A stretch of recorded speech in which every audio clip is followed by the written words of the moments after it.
नमस्कार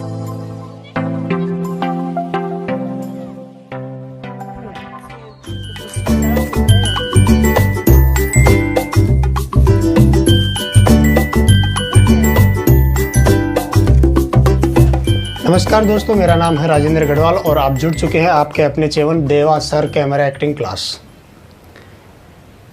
दोस्तों, पहले सवाल का एपिसोड हम शूट कर चुके थे, आपने देख भी लिया होगा। आज बारी है इसके दूसरे सवाल की, और इसका जो दूसरा सवाल है, what is the difference between theatre versus camera acting. क्या फ़र्क है थिएटर और कैमरा एक्टिंग में। अगर इसको आसान शब्दों में कहूँ तो ये सवाल ही नहीं बनता है कि एक्टिंग फील्ड में जाने के लिए कैमरा करूँ या थिएटर करूँ। और वो इसलिए बहुत सी थ्योरी या बहुत सी बातें आपने सोची होगी, बताई होगी आपको कि थिएटर में बहुत लाउडली बोला जाता है, आप लाउड हो जाते हो, ये हो जाते हो। ये सब सारी बेसिक चीज़ें हैं। एग्जैक्ट क्या फ़र्क है, हमारे गुरु ने एक बहुत ही सटीक और सीधा सा उदाहरण दिया है कि इसको अगर हम ये कहें कि आपको जाना तो आर्मी में है लेकिन आप ट्रेनिंग ले रहे हैं पुलिस की, तो कुछ गलत नहीं होगा। हर कोई जो भी आजकल आता है, छोड़िए उन बातों को, शायद मेरे हिसाब से 1000 में क्या लाखों में भी एक मिलेगा जो सिर्फ थिएटर करना चाहते हैं अपनी ज़िंदगी में। थिएटर वो एक प्यार होता है अभिनय के लिए, बहुत कम लोगों में, जिन्हें कोई ज़रूरत नहीं होती है फिल्मों की, पैसों की, शोहरत की। वो सिर्फ अपनी कला से, जो पहले ज़्यादा होता था अभी बहुत कम हो गया है। आज सब जो भी लोग आते हैं तो वो सिर्फ और सिर्फ अपने नाम और फेम के लिए आते हैं। अपनी कला और पैशन तो होता ही है, लेकिन वो इसके ज़रिए उनका सपना वहीं तक होता है कि हमें कुछ बनना है, कुछ करके दिखाना है, हमारा फैशन है, हमें इसको यूज करना चाहिए, वगैरह वगैरह जो भी है। तो इनमें फ़र्क क्या है? देखिए, थिएटर ये माध्यम है कि अगर सपोज कोई सीन चल रहा है कैमरे का, कैमरा एक्टिंग का, या कहीं कोई वेब सीरीज़ फिल्म का शूट हो रहा है, तो जब आपने थिएटर एक्टिंग की होगी और आप अगर डायरेक्ट शूट पर जाएंगे तो आपके एक्सप्रेशन जो है वो इतने लाउड रहेंगे कि अगर आपका क्लोजअप लगा है तो दुनिया का कोई डायरेक्टर आपको वहाँ कैप्चर कर ही नहीं सकता है। इतने लाउड जेस्चर पोस्चर रहते हैं थिएटर में। एक लास्ट ऑडियंस तक बात पहुँचाना, स्पीक लाउड होती है। चलो वॉइस पर कंट्रोल हो जाता है, आजकल इतने इंस्ट्रूमेंट या टेक्नोलॉजी है कि साउंड मैन जो भी है वो कुछ ना कुछ कर लेता है, लेकिन हर चीज़ तो मैनेज नहीं होती ना। और आजकल किसके पास टाइम है इतना कि आपकी कमियों को मैनेज करता बैठे? किसी के पास टाइम नहीं है। तो आपका क्लोजअप, सपोज आपका क्लोजअप लगा है और आपको किसी को बताना है आँख के ज़रिए या किसी अपने फेस के ज़रिए कुछ चीज़ जाहिर करनी है, तो आप तो जो थिएटर की एक्टिंग सीखे हुए हों उसी को एक्सपोज करोगे, तो आप लाउड करोगे ताकि लोगों तक वो, आपकी तो वही प्रैक्टिस हुई रहेगी। और वो इतना वल्गर लगता है कैमरे में कि आप देख नहीं पाओगे, उसे कोई डायरेक्टर रिकॉर्ड ही नहीं कर पाएगा।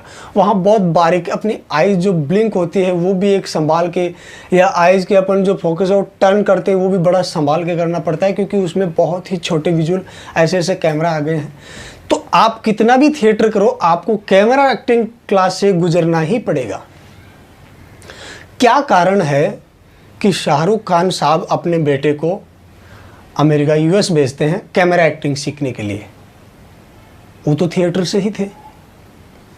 दूसरा एग्जांपल ले लीजिए, इरफान खान साहब, उन्होंने अपने बेटे को लंदन भेजा है कैमरा एक्टिंग सिखाने के लिए। वो तो थिएटर से ही थे। तो फिर उन्होंने थिएटर में क्यों नहीं भेजा? एनएसडी क्यों नहीं भेजा उन्होंने? या यहाँ किसी बड़े थिएटर ग्रुप से क्यों नहीं भेजा उनको? क्यों नहीं सिखाया? क्या उन्होंने वो थिएटर की थ्योरी उनको पढ़ा दी थी जो उनको ज़रूरत पड़ी कैमरा एक्टिंग की? नहीं। साफ साफ है कि जब आपको काम ही इस मीडियम में करना है तो आप ट्रेनिंग थिएटर की लेने क्यों जाएंगे भाई? क्यों अपना समय पैसा बर्बाद करेंगे? थिएटर के खिलाफ ये नहीं कि थिएटर जो करता है तो वो एक्टर नहीं बन सकता, ऐसा कुछ नहीं। आज भी कई महान एक्टर हैं जो थिएटर कंटिन्यू करते आ रहे हैं, लेकिन वो क्यों करते हैं? वो अपने आप को पॉलिश करते रहते हैं। वो एक मीडियम ऐसा है जहां आप अपने साथ में एक्सपेरिमेंट कर सकते हैं, अपनी वॉइस का एक्सपेरिमेंट कर सकते हैं, अपने जेस्चर पोस्चर का एक्सपेरिमेंट कर सकते हैं, व्हाटएवर जो भी अपने बॉडी टूल है उनका एक्सपेरिमेंट आप कर सकते हैं।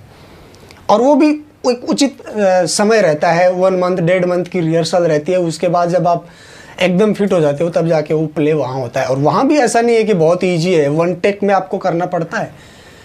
तो आपको मदद तो वहीं से वहाँ से भी मिलती है। ऐसा नहीं कि थिएटर तो कुछ भी नहीं एक्टिंग के लिए, या कैमरा एक्टिंग और थिएटर एक्टिंग में उन दोनों का मेल नहीं है, नहीं, ऐसा कुछ नहीं है। लेकिन आप चाहे जितना थिएटर कर लो, अगर आप किसी डायरेक्टर के पसंदीदा बनना चाहते हो तो आपको कैमरा एक्टिंग से गुजरना ही पड़ेगा। अब बात करता हूं कि इन दोनों में मेहनत कितनी है, दोनों पर वर्क कितना किया जाता है। थिएटर में आप जाते हो, आपको एक 1.5 महीने का या जो भी 45 दिन का या 30 दिन का टाइम समय सीमा होती है, उसमें आपको बैठ के रीडिंग करनी होती है और आप जब फाइनल हो जाता है तो आप कहीं प्ले करते हो। चलो पहला प्ले आपका कुछ कॉन्शियस होने की वजह से, नर्वसनेस की वजह से कुछ अच्छा नहीं गया, दूसरा तीसरा, आप तीसरे प्ले तक आप मान जाते हो। लेकिन कैमरा एक्टिंग में अगर आप जाओगे तो आपकी कोई ट्रेनिंग नहीं होगी उससे पहले, आपको इंस्टीट्यूट से ही गुजरना पड़ेगा।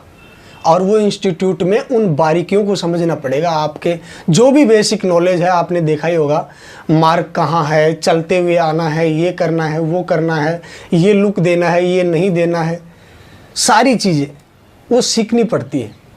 और दूसरी एक जो बताते नहीं है या जिस पर ज़्यादा चर्चा नहीं होती है कि आप जब थिएटर करते हैं कंटिन्यू, तो आप कहीं ना कहीं फिक्शनल हो जाते हैं। एक ही प्ले को आप 1.5 महीने तक रखते हैं तो आप फिक्शनल, आप मैकेनिकल होने लगते हो। अगर आपको थिएटर के प्ले के पहले दिन आपको स्क्रिप्ट में चेंजेस करवा दिया जाए 1-2 पेज, तो आप बहुत कॉन्शियस हो जाओगे, क्योंकि आपने जो रट लिया है, जो बिठा लिया है इसमें, उसको तोड़ना, उसको बाहर निकालना बहुत मुश्किल हो जाता है आपके लिए। और आप कॉन्शियस हो जाते हो कि अब क्या होगा। जबकि कैमरा एक्टिंग में जब आप जाते हो सेट पर तो आपको हर दिन स्क्रिप्ट मिलती है, और भले ही कम पेज की हो, जो भी हो, लेकिन आपको हर दिन रीड करना पड़ता है, हर दिन आपको उस स्क्रिप्ट को पढ़ना पड़ता है, उसे दिमाग में बिठाना पड़ता है। तो पूरा ही डिफरेंट एक वर्क है। आई होप कि आपको ये थिएटर वर्सेस कैमरा एक्टिंग का एक उचित सेटिस्फाइड आंसर मिल चुका होगा। उम्मीद करता हूँ आपको और भी कुछ इस विषय में पूछना है तो आप कमेंट कर सकते हैं। मेरा जो भी आंसर है आपको अच्छा लगा होगा। आपका प्यार और स्नेह बनाए रखिए। मिलते हैं अगले एपिसोड में। Thank you very much.